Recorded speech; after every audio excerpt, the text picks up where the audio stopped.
আপনি চোখের পাপড়ি নাড়াচাড়া করার মাধ্যমে কোন দিকে তাকায় তাকায় কি চিন্তা, আপনি এই চোখ দিয়ে কি দেখছেন দুনিয়ার কোনো মানুষ দেখে নাই, কিন্তু আমার আল্লাহ চোখের পাপড়ি নাড়াচাড়া টুকু সব বুঝে নেন। সুবহানাল্লাহ।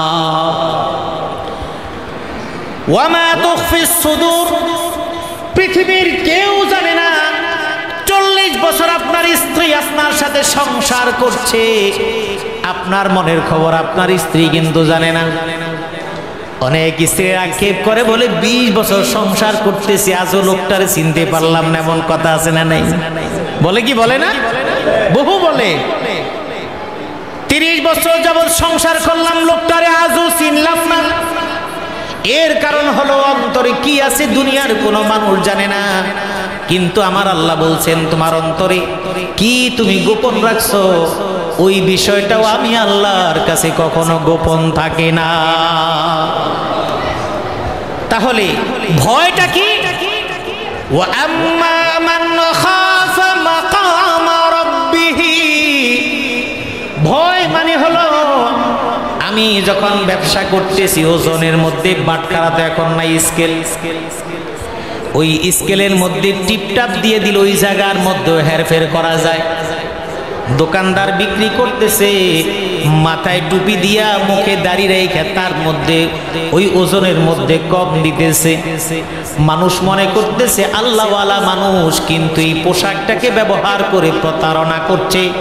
বুঝা গেল এই লোকটার অন্তরে আমার আল্লাহর ভয় নাই। গরুওয়ালা একবার গরু বেচছে 1 কোটি টাকার উপরে দাম, কি জন্য? ওর বাপের বংশ খুব ভালো। বংশীয় গরু বিক্রেতা, সুন্দর দাড়ি। যেই গরু আমেরিকা থেকে বাংলাদেশে আনার কোনো পারমিশন নাই, সেটা অবৈধভাবে এনে কোটি কোটি টাকা কামাই করছেন, মুখ ভর্তি দাড়ি।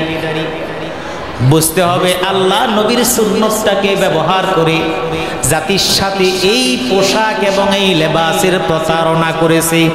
যারা আমার নবীর সুন্নতের সাথে প্রতারণা করে আমার আল্লাহ তাদেরকে কখনো ছাড় দেন না। দেখলে কত ভালো মানুষ মনে হয়। বহু ব্যক্তি এমন ধরা খেয়েছে, সুন্দর দাড়ি, কিন্তু যখন ধরা খায় তখন দেখে হায় হায় কি অবস্থা। তাহলে বোঝা গেল মাকাম রাব্বিহি, অন্তরে তার ভয় নেই। আমার অনেক ভাইরা মসজিদে 5 ওয়াক্ত নামাজ আদায় করেন, কিন্তু লেনদেনের ক্ষেত্রে খুব অস্বচ্ছ। মিথ্যা কথা বলতে মনের মধ্যে সামান্যতম বুকটা কাঁপে না, মিথ্যাটাকে সত্যের মতো বলে ফেলে। বুঝা গেল আপনি আল্লাহকে ভয় করেন না, যা বলেন তা হলো মিথ্যা। ওয়া আম্মা মান খাফা মাকাম রাব্বিহি, যারা আল্লাহকে ভয় করে তার মানে হলো জীবনের সমস্ত কাজে আল্লাহর ভয়। আপনি রমজান মাসে রোজা রেখেছেন, ঘুষের টাকা নেওয়ার জন্য বলে ডয়ারে রাখো আমি তো রোজা রেখেছি, অথবা আপনি যে কোনোভাবে 2 নম্বর লেনদেন করছেন। যখন আপনার মনে চিন্তা হবে আমি যা কিছু করি না কেন আমার আল্লাহ তো দেখেন, এই চিন্তা করার পরে যদি অন্যায় থেকে বিরত থাকেন, বুঝতে হবে আপনার অন্তরে আমার আল্লাহর ভয় আছে। সংক্ষেপে বললাম 2 নম্বর গুণ, ওয়ানাহাত নাফসা আনিল হাওয়া, নফস যা চায়, মন যা চায় তা আপনি করেন না, তা বাদ দিচ্ছেন। মসজিদ হলো সর্বশ্রেষ্ঠ জায়গা দুনিয়ার মধ্যে। মসজিদ বানিয়েছেন জান্নাতে যাওয়ার একটা মাধ্যম।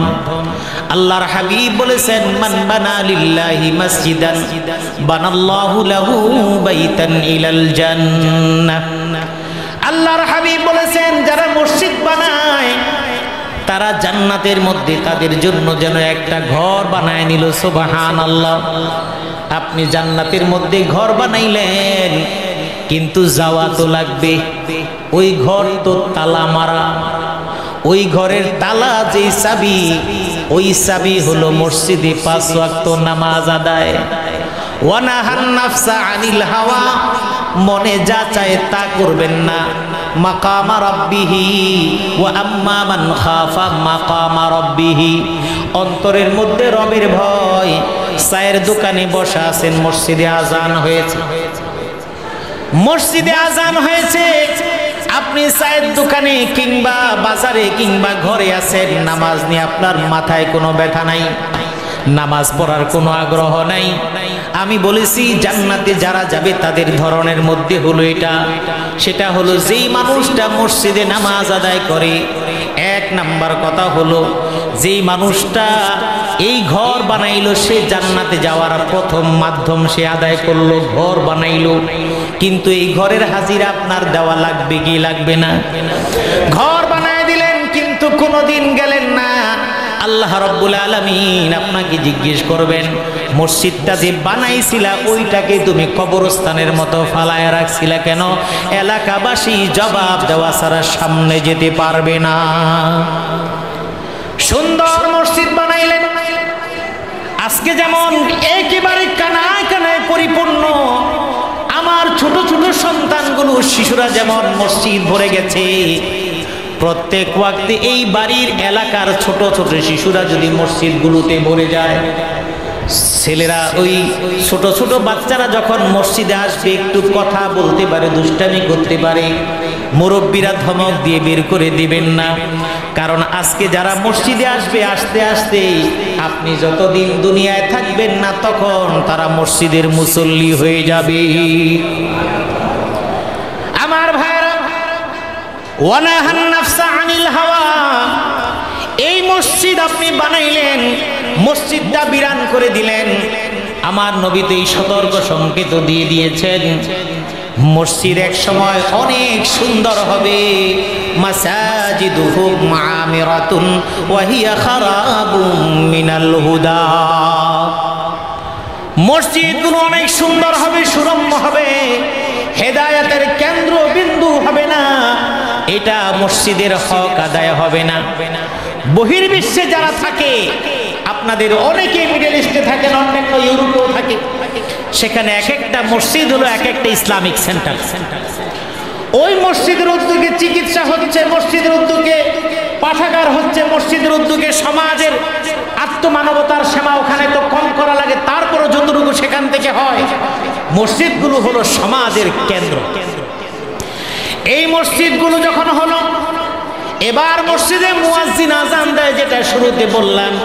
আজান হওয়ার পরে যখন আপনি দলে দলে মসজিদে চলে আসছেন, কিয়ামতের ময়দানে আল্লাহ পাক রব্বুল আলামিন 7 শ্রেণীর যে মানুষদেরকে বিশেষ ওই আরশে আজিমের ছায়ায় জায়গা দিবেন, ওই ছায়া জায়গা পাওয়া মানুষদের মধ্যে 2 শ্রেণীর কথা বলি।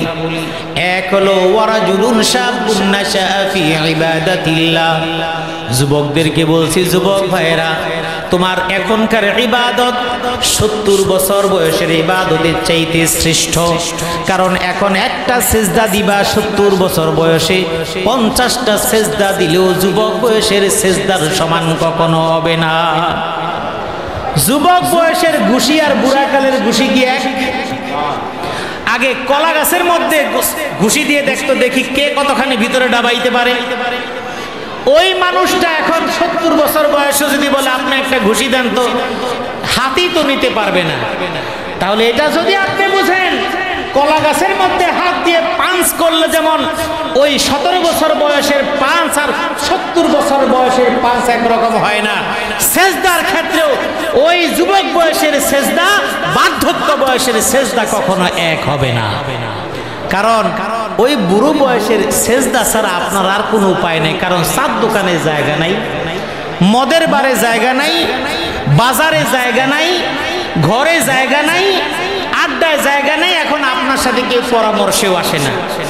আপনার এখন চাকরির সময় নাই, দোকানে বসার সময় নেই, কিন্তু যুবক ছেলেটা দোকানে বসে ব্যবসা করে, 2 নম্বর করার সুযোগ আছে, করে না।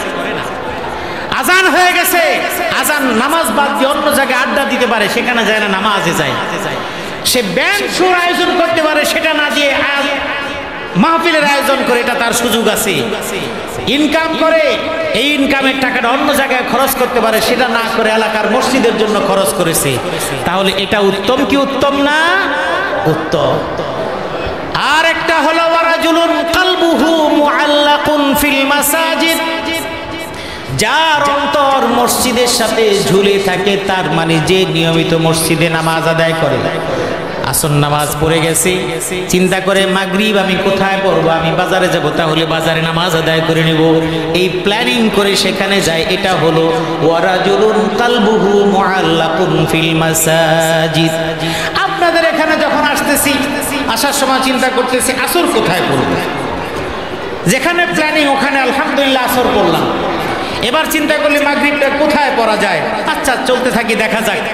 যখন নাকি একটা জায়গার মধ্যে চলে আসলাম, আসার পরে চিন্তা করলাম এখান থেকে হাইওয়ে এতটুকু দূরত্ব, একদম এসেছি, ওযু ইস্তেনজা করার পরে এখন আজান দিচ্ছে, একদম সুন্দর মতো জামাতের সাথে নামাজ আদায় করে বাকি পথটুকু এসে বললাম, কারণ এখানে এসে আমার এসা নামাজ পড়তে হবে। তাহলে আমার প্ল্যানিং আসর পড়ব কোথায়, মাগরিব পড়ব কোথায়, এশা পড়ব কোথায়, আল্লাহ যদি হায়াতে বাঁচিয়ে রেখে ফজর পড়ব কোথায়, এই প্ল্যানিং রাখার নাম হলো ওয়ারাজুলুন কালবুহু মুআল্লাকুন ফিল মাসাজিদ। এক ওয়াক্ত পড়ে যাওয়ার পরে আরেক ওয়াক্তের চিন্তা, এটা এই থাকাটা নামাজ মিস যেন না হয়, এই রকম চিন্তা চেতনা যাদের আছে, আমার নবী বলেছেন হাসরের ময়দানে আরশে আজিমের ছায়া ওই সমস্ত নামাজীদেরকে আল্লাহ দান করবেন। সুবহানাল্লাহ।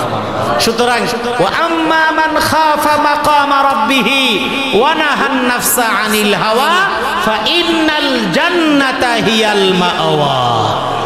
সুতরাং জান্নাতি কারা জাহান্নামী কারা ক্লিয়ার। আমি অল্প কথা বলি শেষ করে দিচ্ছি, মসজিদ সংক্রান্ত কয়েকটা কথা বলে শেষ করে দিচ্ছি। এবার আমরা সবাই তো আল্লাহর নবীকে ভালোবাসি, ঠিক কিনা? সবাই ভালোবাসি কিনা? মুখে মুখে ভালোবাসলে হবে না, কাজে দেখাতে হবে। এক নাম্বার, নামাজ হলো ফরজ বিধান, ফরজ নামাজ কখনো ছাড়বো না। এক নাম্বার, আমি আপনাকে বলবো না হাত উঠান, এই সে বলবো না, কারণ আপনার জিম্মাদারি আপনার।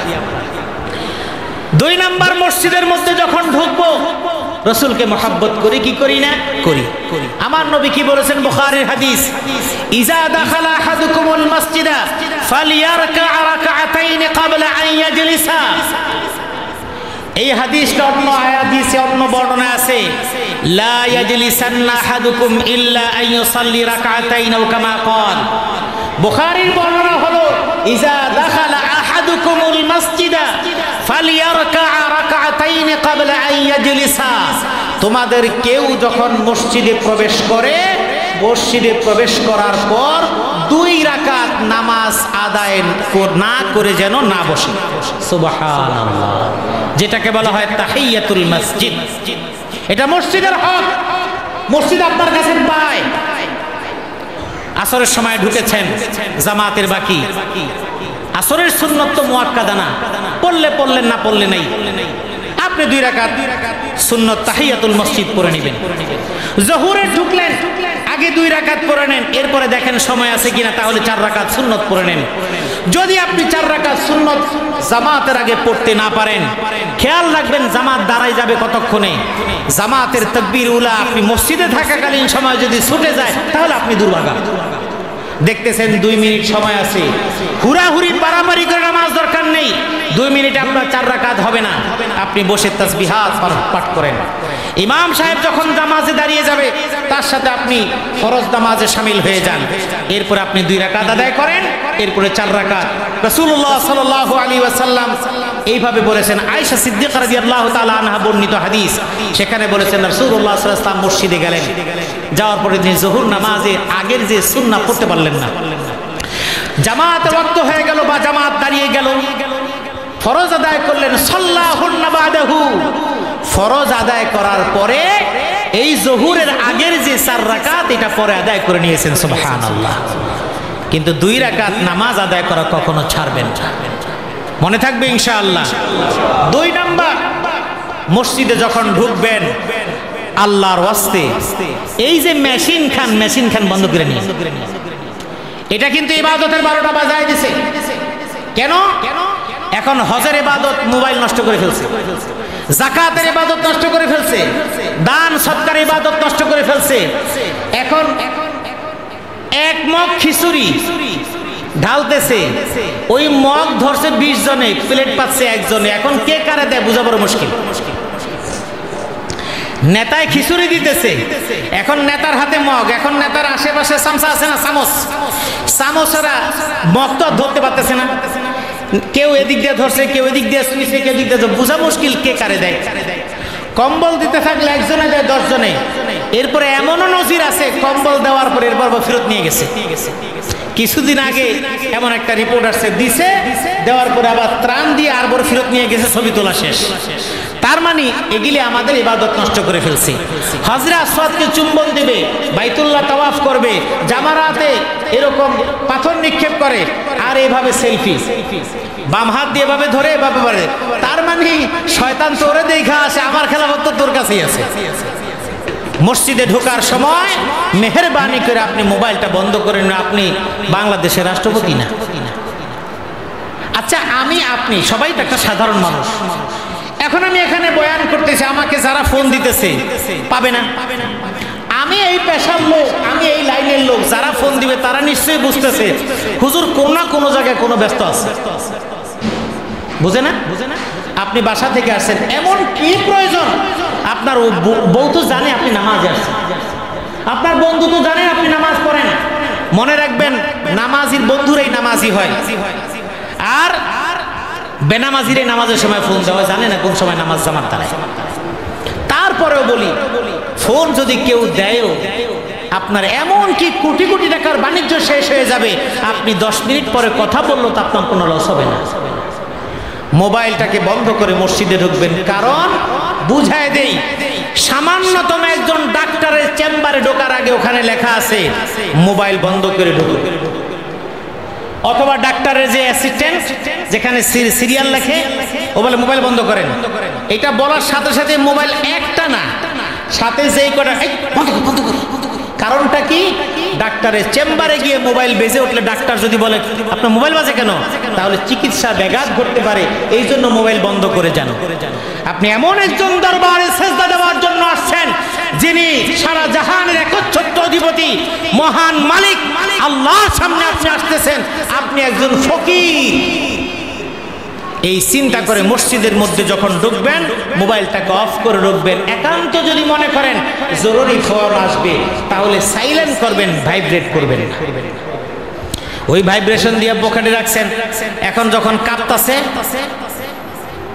এখানে হাত দেয়, এখানে হাত দেয়, তার মানে নামাজের সমস্ত খেয়াল তার ওই ভাইব্রেশনের দিকে চলে যাচ্ছে, তার নামাজ বাতিল হয়ে যাবে। আমার মাসআলা আপনাদের ভালো না লাগলে অসুবিধা নাই, আপনি গিয়ে দেখেন, কারণ কোরআন বলেছে ওয়াল্লাযীনা হুম ফি সালাতিহিম খাশিউন। খুশু কি? এটা হলো এই। এরপরে মোবাইল আছে, সালাম ফিরানোর পর আসসালামু আলাইকুম ওয়া রাহমাতুল্লাহ, ধরেন এখানে মোবাইলটা থাকলো, বোঝানোর জন্য বলি, আসসালামু আলাইকুম ওয়া রাহমাতুল্লাহ, আসসালামু আলাইকুম ওয়া রাহমাতুল্লাহ। হুজুর এখনো শেষ করেনি, এদিকে ফিরে, মনে হয় আল্লাহর পক্ষ থেকে কোনো মেসেজ আসবে যে তোর নামাজ কবুল হয়েছে, এত ব্যস্ত। সুতরাং মসজিদের আদব রক্ষার্থে কাজটা করতে হবে। এরপরে ভুলে মোবাইল বেজে উঠতে পারে, এটা মনে রাখবেন। মোবাইল বাজতেছে, আপনি একাগ্র নামাজ পড়তেছেন, আপনার পকেটে মোবাইল বাজতেছে, ইমাম সাহেবের কেরাতে ভুল হয়ে যাচ্ছে। এই বছর যখন তারাবির নামাজ চলছে, আমি পিছনে দাঁড়ানো, আমার সামনে তারাবি পড়ছে, আমিও পড়াই। এখন আমার আগে আমার যে ইমাম সাহেব পড়াচ্ছেন, আমি যেহেতু খতিব, আমি শেষে পড়াই। আমি তারাবি এখনো রেগুলার পড়ে, একদম স্বাভাবিক নিয়মে যা আমার রুটিনে আসে তাই পড়াই, আলহামদুলিল্লাহ। এমন সময় মোবাইল বেজে উঠছে, নামাজের খেয়াল তো স্বাভাবিকভাবে ধরে রাখা খুব কষ্ট। আমি চিন্তা করতেছি ইমাম সাহেব তেলাওয়াত করতেছে, কি থেকে কি হয়। নামাজের পরে সালাম ফিরানোর পরে যতটুকু ঘোষণা দেওয়া দিয়েছে, আমাকে নামাজের পরে বলছে হুজুর আমার নামাজের খেয়াল রাখতে অনেক কষ্ট হয়েছে, কারণ তেলাওয়াত তো আমি করি, আপনি জানেন না। হাফেজ সাহেব তেলাওয়াত করেন, পুরা মসজিদের জিম্মাদার ইমামের কাঁধে। আপনি সলিমউদ্দিন মিয়ার একটা 2 টাকা দামের মোবাইলের বাজদার কারণে ইমামের নামাজের যদি কোনো ক্ষতি হয়, সমস্ত মুসল্লিদের নামাজের ক্ষতি হবে। আপনি এই জন্য দায়ী, কিয়ামতের ময়দানে আপনাকে আসামি করে দাঁড় করানো হবে। সাবধান, যদি কারো মোবাইল বেজে ওঠে তাহলে ইমাম সাহেবদের কাছ থেকে, খতিবদের কাছ থেকে, আলেমদের কাছ থেকে মাসালা জেনে নেবেন। আপনি আপনার নামাজের মধ্যে থেকে দ্রুত মোবাইলটাকে সাউন্ড অফ করে দেওয়ার, লাইনটা ডিসকানেক্ট করে দেওয়ার চেষ্টা করবেন, নামাজে পূর্ণ খেয়াল রেখে। যদি এমন অবস্থা হয় যে আপনি নামাজের মধ্যে থেকে এক হাত দিয়ে পারেন না, প্রয়োজনে আপনার নামাজ ছাড়বেন। আপনি আপনার নামাজ ছেড়ে পুরো মসজিদের মুসল্লিদের নামাজ হেফাজত করবেন। আর রিংটোন যদি উল্টা পাল্টা হয় তাহলে তো নামাজের 12টা এমনি শেষ। এদিকে খেয়াল রাখবেন। নাম্বার 4, মসজিদে ঢোকার পরে মসজিদে এসি আছে, ফ্যানও আছে। মসজিদের সমস্যা হলো কি, আমরা বাসা বাড়িতে ফ্যানের সুইচ নিয়ে ধাক্কা ধাক্কি যা না করি, মসজিদে আসলে একদম টপাটপ পুরাগুলি সুইচ আমার একলা দেওয়া লাগবে। আছে না? ইমাম সাহেব হয়তো বা স্থানীয় যারা আছেন হয়তো এসিটা ছাড়েন নাই, আবহাওয়া জনিত কারণে। আজকে একটু ঠান্ডা ঠান্ডা পড়তেছে, এখনকার কথা বলতেছি না, নরমাল অবস্থায়। এখন তো মানুষের গ্যাদারিং একটু গরম লাগতেছে। আপনি বাহির থেকে এসে, হুজুর এসি ছাড়েন না কেন? ভাই আস্তে আস্তে। আপনার বাসায় কি আপনি এসিতে থাকেন? না। মসজিদে আসছেন, এসির দরকার, এসি আপনার জন্যই লাগানো হয়েছে। প্রয়োজন সাপেক্ষে তাকে সুন্দরভাবে বলেন। এরপরে সমস্যাটা হবে শীতের দিনে। আপনি বসছেন এখানে ফ্যান বরাবর, তখন আপনার গরম লাগছে। বয়স হয়েছে, কিছুক্ষণ পরে বেশিক্ষণ গরম থাকে না, কিছুক্ষণ পরে আপনার ঠান্ডা লাগতেছে। এবার আপনি বলেন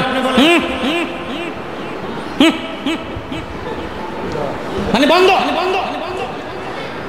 আবার আপনি বসছেন এমন জায়গায় যেই জায়গায় আপনার ঠান্ডা লাগতেছিল, কিছুক্ষণ পরে গরম লাগতেছে, আশেপাশে যারা আছে তাদের ঠান্ডা লাগতেছে। আপনি বললেন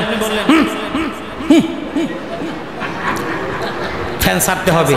আপনি একবারের জন্য চিন্তা করলেন না আমি ফ্যান ছাড়ার কারণে আমার আশেপাশে 2 জন মানুষ চিৎকার করবে, ভাই আমার ঠান্ডা লাগে। এরপরে ফ্যান ছাড়ার পরে কইল, ভাই ফ্যান ছাড়লেন কে? গরম লাগতেছে। আরে আমাকে ঠান্ডা লাগে। এক কথা 2 কথা লেগে গেল ঝগড়া। এটা হলো সমাজের বাস্তবতা। ঝগড়া লাগার পরে যদি একটু হেড়মালা হয়, বললাম না তোকে মসজিদে নামাজ, আমি আমার বাড়িতে আমি আরেকটা মসজিদ আমি নিজেই বানাইতেছি। ঝগড়াঝাটি হয়ে গেল। এটা হলো শেষ জামানার লক্ষণ, কিয়ামতের লক্ষণ। কারণ আল্লাহ রাসূল বলেছেন, অনেকগুলো আলামত বর্ণনা করেছেন, তার মধ্যে অন্যতম একটা আলামত, কিয়ামতের অন্যতম আলামত হলো মসজিদে মানুষ উচ্চ স্বরে ঝগড়াঝাটি আওয়াজ করবে। মসজিদে নববীতে ওমর রাদিয়াল্লাহু তাআলা আনহু একটা হাদিস, সাঈব ইবনে ইয়াজিদ রাহিমাহুল্লাহু তাআলা একজন তাবেঈ, তিনি বলেন, কুনতু নাইমান ফি মসজিদিন নবী সাল্লাল্লাহু আলাইহি ওয়াসাল্লাম, আমি মসজিদে নববীতে আমি শুয়েছিলাম, ঘুমন্ত ছিলাম। ফাইদান রাজুলুন ইউহাররিকুনি বিরাজলিহি, একজন লোক সে এসে আমাকে তার পা দিয়ে একটু নাড়া দিল। ফানাজারতু, আমি তাকে দেখলাম, আমি তো ওমর ইবনে খাত্তাব রাদিয়াল্লাহু তাআলা আনহু, আমি আল্লাহ রাসূলের সাহাবী ওমর রাদিয়াল্লাহু তাআলা আনহুকে দেখলাম। এরপরে আল্লাহ ওমর রাদিয়াল্লাহু তাআলা আমাকে বলেন, এই যাও তো ওই 2 জন লোককে ডেকে নিয়ে আসো, ওই 2 জন লোককে ডেকে নিয়ে আসো। তাদেরকে ডেকে নিয়ে আসা হলো। ওমর রাদিয়াল্লাহু তাআলা আনহু একটু রাগত স্বরে জিজ্ঞেস করলেন, মিম্মান আনতুমা আও মিন আইনা আনতুমা, তোমরা কোথা থেকে এসেছো, তোমরা কারা? বলছেন যে মিনাত তাইফ, আমরা তাইফের অধিবাসী। ঘটনাটা হলো মসজিদে নববীতে। ওমর রাদিয়াল্লাহু তাআলা আনহু জিজ্ঞেস করলেন, বললেন আমরা তাইফের অধিবাসী। এবার ওমর রাদিয়াল্লাহু তাআলা আনহু বললেন, তোমরা এই মসজিদে বসে উচ্চ স্বরে কথা বলছিলে, উচ্চ আওয়াজে 2 জন কথা বলছিলে। যদি এই মদিনাবাসী হতে, লাউ কুনতুমা লি আহলিল মাদিনাতি লা আউজাতুকুমা, তোমরা যদি মদিনাবাসী হতে তাহলে আমি তোমাদেরকে শাস্তি দিতাম, কঠিন শাস্তি দিতাম। কারণ তারফাআনি আসওয়াতুকুমা ফি মসজিদ রাসূলিল্লাহি সাল্লাল্লাহু আলাইহি ওয়াসাল্লাম, কারণ তোমরা 2 জন মসজিদে উচ্চ স্বরে কথা বলছিলে। যেহেতু তায়েফের, তোমরা এই মসজিদে নববীতে মদিনাবাসীর জন্য তোমরা মেহমান। মেহমানের কদর আমাকে করতে হবে, এই জন্য আমি কিছু বললাম না। তার মানে এই ফ্যান ছাড়া নিয়ে ঝগড়াঝাটি করা চলবে না। স্যাক্রিফাইস, আপনার যদি ঠান্ডা লাগে এমন জায়গায় আগে গিয়ে বসবেন যেই জায়গায় ফ্যান ছাড়লেও আপনার গায়ে বাতাস লাগবে না। আবার আপনার যদি গরম লাগে আপনি এমন জায়গায় গিয়ে বসবেন যেখানে আপনার অন্য কোনো কারণে ফ্যান বন্ধ করলে আপনার কষ্ট না হয়। শেষ কথা বলছি, অনেক সময় নিয়ে নিয়েছি, শেষ কথা তো শেষ হয় না, কোরআনের কথা শেষ হয় না, শেষ কথা বলছি।